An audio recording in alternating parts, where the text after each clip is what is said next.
ini hanya 30 yang sudah sempat lapor gitu ya di November 2015. Sementara perbankan 131.000 ya di posisi yang sama, kemudian asuransi sudah 20.100 dan multi finance itu 37.000. Nah, ini yang kita lihat ya.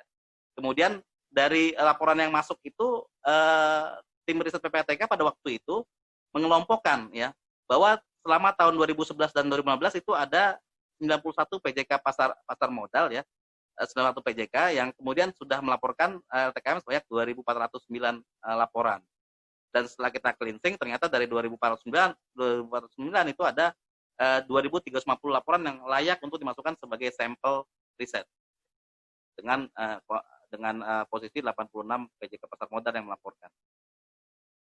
Nah, dari 86 PJK pasar modal yang kemudian kita kirimi kuesioner karena menjadi responden ya, ada 72 perusahaan yang anggota bursa atau dia perusahaan efek dan 14 perusahaan yang dia non anggota bursa atau kemungkinan besar dia adalah manajer investasi. Ini kita kirimkan dia sekitar hampir 40% ya, 40%. Ada 35 perusahaan yang kemudian kita kirimkan kuesioner dan juga dilakukan in-depth interview terhadap 20 perusahaan. Nah, hasilnya ini yang hasilnya kita lihat ya di sini. Dari LTKM yang masuk terkait dengan pasar modal itu sebagian besar adalah ibu rumah tangga dan pegawai swasta. Kita lihat di kotak biru dan kotak merah sama-sama 26% ya. Sementara PNS itu 17% nih ya. Nah, ini kita lihat memang pasar modal sampai sekarang juga masih belum terlalu familiar ya, banyak orang belum terlalu familiar ya, masih banyak yang belum memiliki akun pasar modal ya, sehingga kemudian yang paling besar porsinya malah 2 ini. Kemudian kalau kita lihat yang selanjutnya ya, slide selanjutnya.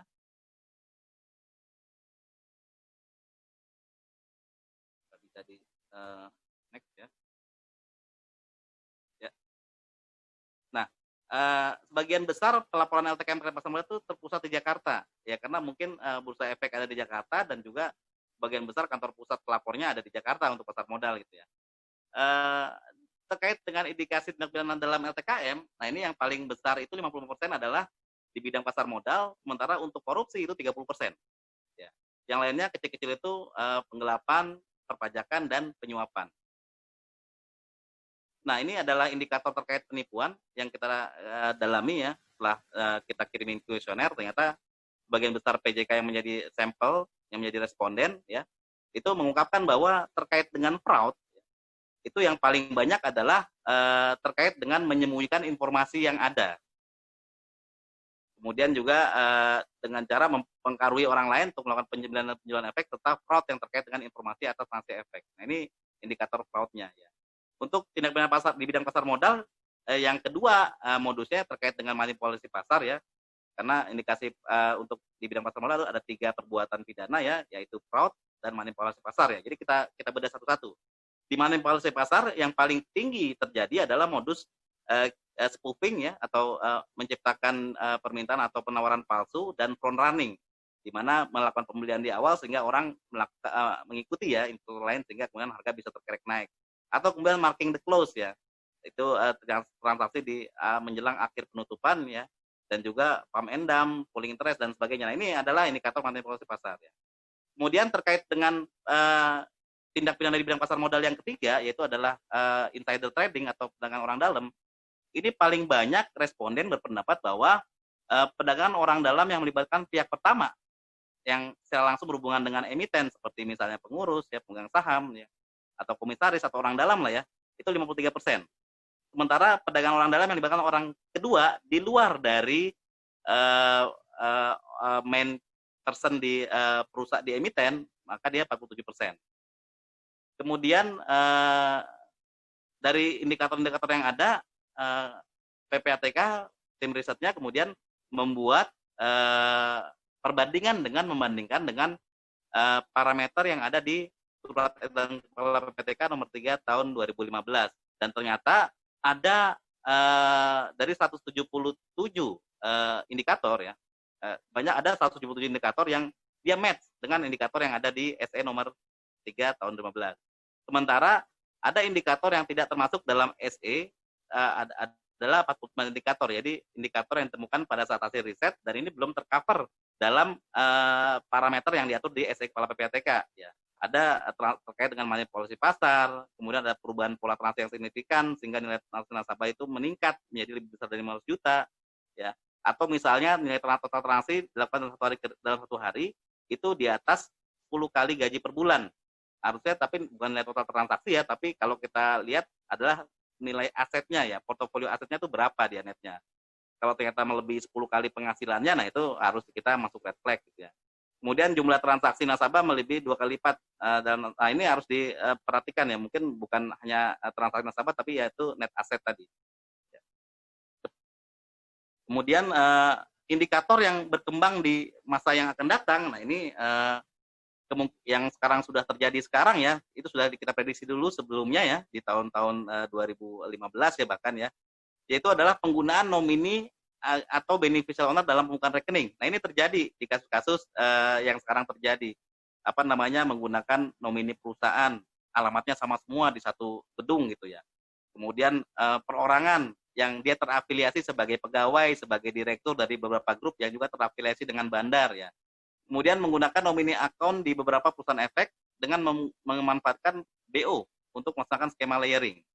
Ya, jadi artinya harus banyak dia, karena ini manipulasi pasar, termasuk diantaranya adalah transaksi melalui pasar negosiasi. Kemudian tadi sudah dijelaskan juga ya, pasti di pasar negosiasi melalui mekanisme free of payment, kemudian misalnya dibungkus dengan reksadana, reksadananya dengan secara in kind. Jadi nanti perusahaan efek terlibat bahwa sebagai custody hanya memindahkan efek dari satu reksadana ke reksadana lainnya. Ya, namanya dalam proses transaksi reksadana itu adalah transaksi saham in kind. Ya. Jadi memindahkan portofolio supaya ada transaksi seakan-akan jual beli untuk menaikkan nilai investasi ataupun nilai pembukuan investor korporasi. Ya. Kemudian transaksi yang dilakukan oleh PEP, ya, transaksi efek yang tidak liquid ya, itu sering terjadi juga, sudah tidak liquid, harganya 50, kemudian ditransaksikan melalui reksadana. Nah ini MI juga harusnya bisa lebih waspada ya, itu ya, karena itu yang sering terjadi ya, setelah sahamnya jatuh itu transaksikan melalui pasar negosiasi. Nah ini terkait dengan indikator TKM sendiri ya, ada indikator yang sesuai dengan sistem pemantauan transaksi bursa atau PTB. Ini biasanya transaksi yang terkait dengan manipulasi pasar, begitu menyentuh UMA, unusual market ya, maka dia kemudian harusnya dia ada alert ya, oh ini terkait cornering, short selling ataupun was sales misalnya. Tapi ada juga transaksi yang berada di luar indikator sistem PTB. Artinya apa? Artinya ini yang harus Bapak Ibu tambahkan ya dalam parameter sistem yang ada di perusahaan efek ataupun MI. Misalnya transaksi di pasar negosiasi yang melebihi batas auto rejection ya. Auto rejection untuk harga kan ada di atas 10, 100 ya gitu ya. Tergantung dia jumlah harga saham emitennya kan ya. Nanti begitu dia melebihi batas auto rejection, nah itu ya jadi perhatian. Atau kemudian rekening retail yang baru dibuka ya 3 bulan, kemudian bertransaksi di atas nilai tertentu. Nasabah retail artinya bisa perorangan ya dia. Kemudian bertransaksi di atas nilai tertentu. Nah, parameternya kita mesti set. Berapa nih parameter yang terbaik nilainya? Karena kondisi setiap perusahaan bisa berbeda-beda. Kemudian transaksi masuk top up lebih dari 4 kali per bulan. Ini dibandingkan dengan parameter kualitatif, yaitu pekerjaannya, apakah dia sebagai pegawai yang gajinya itu harusnya bulanan ya, atau kemudian sumber dananya ya, kita harus lihat dengan frekuensi dan nilai nominalnya. Itu kita bandingkan. Kemudian transaksi perubahan pola transaksi yang signifikan ya, nilainya, nah itu juga harus diatur dalam sistem ya, terutama nilai net asetnya. Nah terkait dengan LTKM yang dilaporkan itu kita bedah juga ya, yang pernah dilaporkan oleh pasar modal dan MI, yang paling besar itu 835 LTKM adalah transaksi yang menyimpang dari profil, karakteristik, dan kebiasaan pola transaksi ya, itu yang sering terjadi. Ini yang paling besar. Kemudian yang kedua baru transaksi yang dilakukan tidak sesuai dengan data penghasilan. Oke, untuk pembukaan rekening ini ada beberapa bisa di-review sendiri ya. Ada pembukaan rekening dengan transfer saham, ada transaksi jual beli, dan pasca transaksi. Jadi parameter itu bisa ada 3 dia. Pada saat pembukaan rekening, pertama kali customer onboarding ya, terkait dengan sumber dana, terkait dengan sesuai dengan profil dan cara transaksi.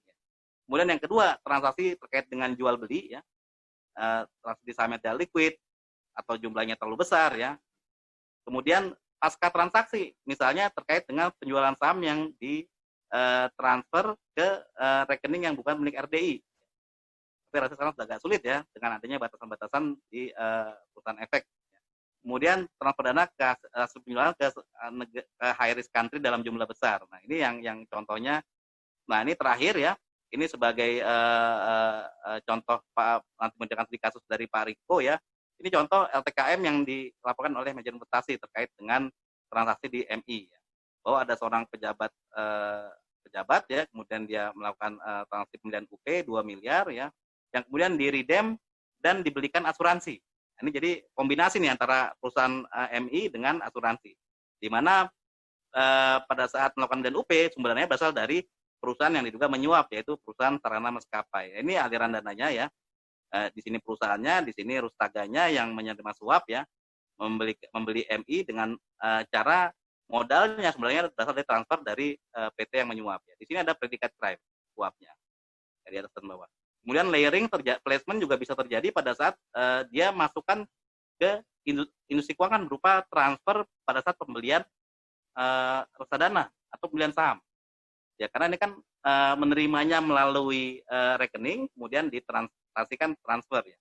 Jadi begitu menyamarkannya baru pada saat masuk ke industri keuangan.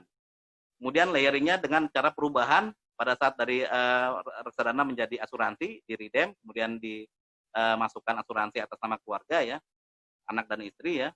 Kemudian masuk lagi LTKM dari perusahaan sekuritas atas orang yang sama yaitu Rustaga sebagai kabar perizinan ya. Kemudian ada penempatan saham 1,5 miliar. Nah ini yang kemudian ada proses layering lebih lanjut termasuk menempatkan saham. Oke baik, itu ya saya rasa yang bisa saya share mengingat waktunya sempit ya. Ada chat, saya lihat ada 2 mungkin pertanyaan. Bisa sempat Pak ini? Masih bisa Bu ya? Pak ini Dimas, untuk 5 menit, 5 menit ya. Oke baik Bu Evi. Ini untuk pertanyaan dari chat ada 2 ya yang belum saya jawab. Ini terkait dengan paparan PPATK, terkait dengan GoAML. Ini nanti Pak Riko yang lebih kompeten menjawab ya karena beliau tim kerja GoAML ya. Untuk dari asuransi jiwa KAR ya Pak Sumantri ya. Apakah perlu dilakukan pelaporan misalnya terdapat agen asuransi yang membeli asuransi sendiri dan keluarganya dengan nilai yang besar? Ini tergantung ya Pak. Kan kita agent tuh ada levelnya kan ya. Agent tuh ada levelnya. Kalau agentnya misalnya posisinya sudah director ya, director gaji, kemudian nilai gajinya misalnya katakanlah fee-nya sudah 100 juta per bulan ya, mungkin saja, tapi tetap ada batas kewajarannya. Nah, saran saya untuk asuransi jiwa KAR ya, sebaiknya Bapak Ibu membuat parameter bahwa untuk agent ini berapa kali nilai portofolio asuransinya melebihi dari honornya dia itu bisa menjadi masuk ke kategori tidak wajar atau mencurigakan. Baru kemudian Bapak Menteri bisa melakukan ya analisis lebih lanjut ya terkait dengan sumber dana dan sebagainya gitu ya. Karena jangan sampai nanti rekening agent digunakan untuk melakukan TPPU ya dengan cara nitip polis gitu ya. Itu rasanya Pak Sumantri ya. Cukup jelas, Pak? Ada yang lain, Bapak Ibu? Rasanya, saya kira mungkin karena waktunya nih. Ya. Ya baik Bu, kalau gitu saya kembalikan lagi ke Bu Evi ya. Terima kasih banyak atas waktunya ya. Bila itu wassalamualaikum.